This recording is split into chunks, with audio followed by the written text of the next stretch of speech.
할렐루야, 여러분 반갑습니다. 오늘도 주님께서 우리에게 허락하신 귀한 생명의 밥상이 어떤 모습으로 음식으로 말하면 어떤 풀코스의 요리가 우리 앞에 주어질지 기대하는 마음으로 함께 이 시간을 보냈으면 합니다. 우리 믿음의 사람들, 특별히 예수 그리스도 안에서 하나님의 자녀가 된 사람들은 어떤 경우에도 불구하고 하나님이 지으신 우주의 창조, 우주의 신비, 우주의 다양함, 우주의 경이로움을 늘 상상해보며 그려보며 거기에 취해 보아야 합니다. 우리가 어떤 인생을 어떤 곳에서 산다 할지라도 거기에 구애받지 말고 이 땅의 나라와 하나님의 나라를 오가면서 서로 경험하며 살아야 합니다. 그러기 위해서는 우리에게 주어진 하나님의 말씀을 우리가 제대로 이해하고 보아야 합니다. 우리 오늘도 말씀 안에서 우리가 바라던 인생을 발견한 것처럼 마음을 다해 하나님 주신 우주의 지구의 야생의 싱그러움을 마음껏 드러내고 살아야 합니다. 우리는 지금 이 순간에도 우리들은 말씀을 따라 예수 그리스도가 적어 놓으신 자신의 길들을 발견해 나가면서 살아야 합니다. 저는 예수 그리스도가 말씀을 통하여 우리에게 보여지는 그 표식들, 표징들, 길들, 그것들 나는 공개된 비밀, 오픈 시크릿이라고 부르고 싶습니다. 공개된 비밀. 모두에게 공개되어 있으나 아직 그것을 볼 수 없는 사람에게는 비밀인 채로 남아있기 때문에 공개된 비밀이다. 내가 길이요, 진리요, 생명이라고 말씀하신 그 말씀의 표식을 찾아 나가게 되면 주님이 지으신 이 지구 우주의 그 야생의 싱그러움을 경험할 수 있습니다. 육신의 나라에서 하나님의 나라로 그 포토를 자유자재로 열고 들어갔다 나왔다 할 수가 있습니다. 이것이 하나님이 우리에게 메시지를 보내는 방식이라고 저는 생각합니다. 사실 그것은 숨겨져 있지 않습니다. 다만 우리가 현실 속에서 너무나 불필요한 것들에 너무 많이 우리의 생각과 시선을 빼앗기고 있어서 못 보고 지나치는 것일 뿐입니다. 혹자가 이렇게 얘기합니다. 나를 떠나면서 당신은 세상의 끝날에 우리가 만날 것이라고 말했습니다. 얼마나 재치인 농담입니까? 이 농담은 누구의 말입니까? 바로 예수님의 말입니다. 우리를 떠나면서 그분은 세상의 끝날에 우리가 만날 것이라고 말했습니다. 정말로 죽음을 앞에 두고 십자가를 짊어지고 가실 그분이 하실 얘기는 아는데도 얼마나 재치있게 유머스럽게 말씀하십니까? 마치 세상의 끝날이 새로운 다른 날인 것처럼 말입니다. 사랑하는 이가 떠나는 날이 곧 이 세상의 끝날이 아니겠습니까? 그런데 그 끝날에 다시 만날 거라고 약속하신 그 예수님의 재치 있는 농담과 약속, 그것이 바로 우리에게 신비감과 우리에게 기쁨을 주는 겁니다. 말씀의 표식들을 놓치지 않고 우리가 따라가다 보면 반드시 답이 얻어집니다.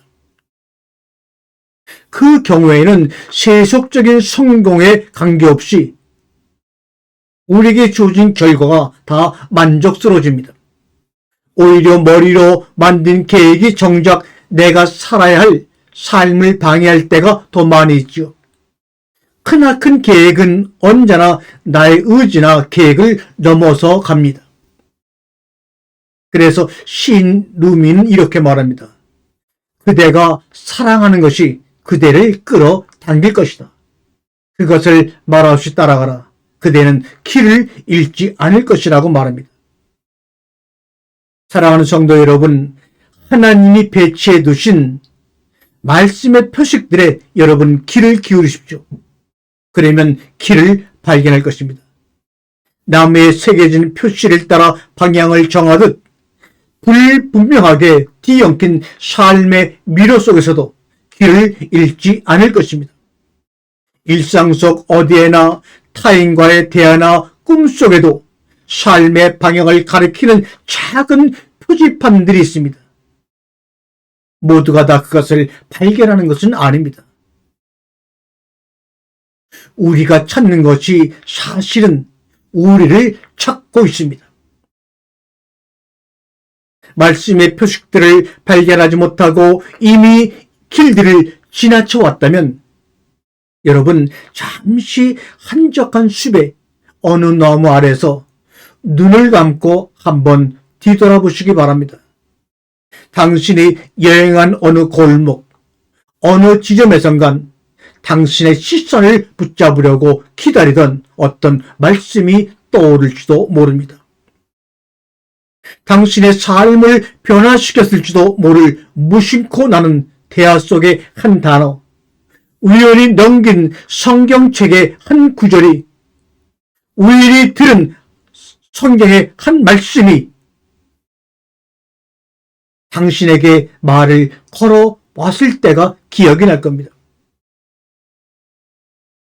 꽃들은 우리에게 세상의 구경거리를 감상하는 법을 가르쳐주네.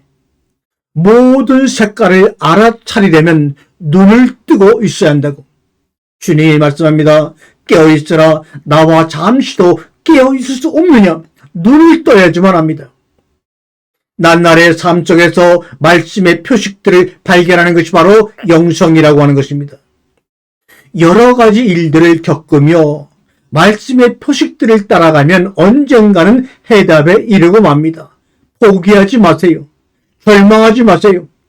그리고 그 말씀들은 내가 올바른 길을 가고 있음을 재확인을 하여 줍니다. 때로는 애기차는 그 말씀들이 우리의 가슴을 뛰게 만들기도 합니다. 가슴이 그 번갯불 같은 말씀들과 접촉하도록 허락할 때 우리의 삶 속에 새로운 운명이 열리는 겁니다. 그래서 갈리브라는 시인은 이렇게 썼습니다. 번개는 나에게 쳤어야 한다고 말입니다. 한 이란의 상인이 인도로 오랫동안의 출장을 가게 되었습니다. 그는 마음씨가 좋은 사람이었기 때문에 떠나기 전에 가족과 점원들을 모두 불러 인도에서 원하는 물건이 있으면 선물로 사다 주겠다고 약속을 했습니다. 그러자 각자 옷과 향신료와 장신구 등 갖고 싶은 것을 말했습니다. 상인이 운영하는 상점에는 아주 사랑스러운 앵무새 한 마리가 있었습니다. 앵무새는 아름다울 뿐만 아니라 영리해서 사람의 말을 유창하게 할 줄 알았습니다. 손님들과 날마다 이야기를 주고받고 노래를 불렀으며 덕분에 가게가 나날이 번창했습니다. 그래서 상인은 앵무새를 친한 친구처럼 여겼으며 정원이 내려다 보이는 창가에 예쁜 새장을 걸어놓고 맛있는 먹이를 주었습니다. 상인은 앵무새에게도 원하는 것이 있으면 인도에서 구해다 주겠다고 말했습니다. 그러자 앵무새는 선물을 거절하며 한 가지 소원을 이야기했습니다. 이렇게 말입니다. 인도의 어느 장미숲에 가면 내 친구 앵무새가 살고 있습니다. 나도 그들과 함께 숲에서 살다가 새 장수에게 잡혀 이곳에 오게 되었죠. 그 앵무새들을 만나면 이 말을 전해주셔요. 나는 큰 도시의 멋진 새장 안에서 주인의 사랑을 듬뿍 받으며 살고 있어. 노래를 뽐내면서 맛있는 음식을 즐기고 있지. 하지만 너희처럼 하늘을 날진 못해. 나도 너희와 함께 장미숲에서 자유롭게 살고 싶지만 갇힌 신사라서 그럴 수 없어. 그러니 너희가 신기로운 나무들 위를 날고 즐겁게 꽃향기를 맡을 때마다 세장 속의 나를 기억해 주었으면 좋겠어 라고 말이에요. 이렇게 전해주세요. 상인은 앵무새가 하는 모든 말을 귀 기울여 듣고 꼭 그렇게 하겠다고 약속했습니다. 한 달 후 인도에서 일을 마친 상인은 모두에게 줄 선물을 챙긴 뒤 앵무새가 말한 장미숲으로 갔습니다. 그곳에는 정말로 자신이 키우는 것과 똑같이 생긴 한 무리의 앵무새들이 살고 있었습니다. 상인이 그 새들에게 자신의 집에 있는 앵무새가 한 마리를 전하자 그중 한 마리가 갑자기 비명을 지르더니 심하게 몸을 떨다가 장미나무에서 떨어져 죽고 말았습니다. 놀란 상인은 자신이 전한 슬픔 때문에 친구 앵무새가 충격을 받아 죽은 것이라 여겼습니다. 집으로 돌아온 그는 자신의 앵무새에게 장미숲에 있었던 일을 설명했습니다. 그러자 그 이야기를 들은 앵무새는 새장 안에서 갑자기 비명을 지르더니 심하게 몸을 떨다가 고개를 꺾고 죽었습니다. 사랑하는 앵무새의 죽음에 큰 충격을 받은 상인은 이 모든 것, 이 슬픈 소식을 전한 자신의 잘못이라고 여기고 심한 죄책감을 느꼈습니다. 그는 죽은 앵무새를 묻어주기 위해 새장을 들고 뒤돌아갔습니다. 땅에 구멍을 판 후 죽은 앵무새를 꺼내 바닥에 내려놓는 순간 그때까지 뻣뻣하게 굳어있던 앵무새가 날아가 높은 나무가지 위에 앉는 것이었습니다. 그래서 놀란 상인이 소리쳐 물었습니다. 어찌된 일이냐? 넌 조금까지도 죽어 있었는데 어떻게 부활할 수가 있었지? 라고 말합니다. 나무의 앵무새는 말했습니다. 내 말을 전해들은 인도 친구 앵무새가 나에게요 자유로워지는 방법을 알려준 거예요. 너의 멋진 노래 솜씨와 말하는 재능으로 사람들을 즐겁게 하기 때문에 너는 세상에 갇혀 사는 거야. 주인의 칭찬과 맛있는 음식이 곧 너의 세상이야, 감옥이야.